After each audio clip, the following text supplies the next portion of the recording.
News First starts now with breaking news. We are following breaking news right now. Heartbreaking updates on a child pulled from a DeKalb County pool. This is the 6th. I'm Sean Gables. And I'm Blair Miller. Let's get right to Atlanta News First. Joshua Skinner live at the Legacy at Druid Hills Apartments in Northeast Atlanta. Joshua, what is the family telling you tonight? Yeah, terrible news tonight, guys, in the story of the 9-year-old boy who was found at the bottom of a swimming pool here at the Legacy at Druid Hills apartment complex yesterday afternoon. The family telling us just minutes ago that they have been called to the Eggleston Children's Healthcare of Atlanta Hospital to discuss end-of-life options for their son. Just absolutely awful news. This incident happened yesterday afternoon at one of the complex swimming pools. There are 2 at this complex.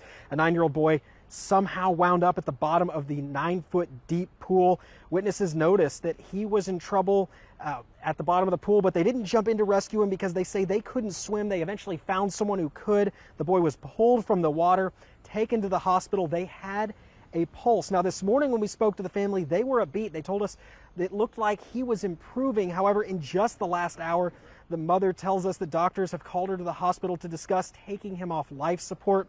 And they say that his heart is still beating, but they're told by doctors that there's little to no brain function. Now, this is what the boy's mother, Felicia Adams, told us just minutes ago about a conversation she had with her husband on what to tell those doctors.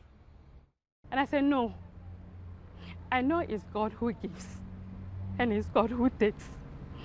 So for us, the heart is still working.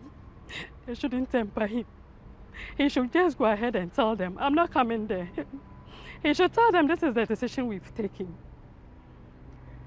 They should not temper the boy. If God himself decides to take their hearts, then so be it. Honestly, one of the most difficult interviews that I've ever had to do. It's a heartbreaking situation. The family, though, they're still hoping for a miracle. They say, as you heard there, they want to keep him on life support as long as his heart is still beating, and they hope for that miracle. They say this is all in God's hands now. Reporting live in Northeast Atlanta, Joshua Skinner, Atlanta News First. Joshua, it's hard for anyone to not break down hearing that story. Thank you for your report. We're following more breaking news at this hour. President Joe Biden moments away from hosting a campaign rally in Detroit. Today's trip reignites his efforts to appeal to voters in the swing states from Michigan, Wisconsin, and Pennsylvania to Georgia. The president is on the road less than 20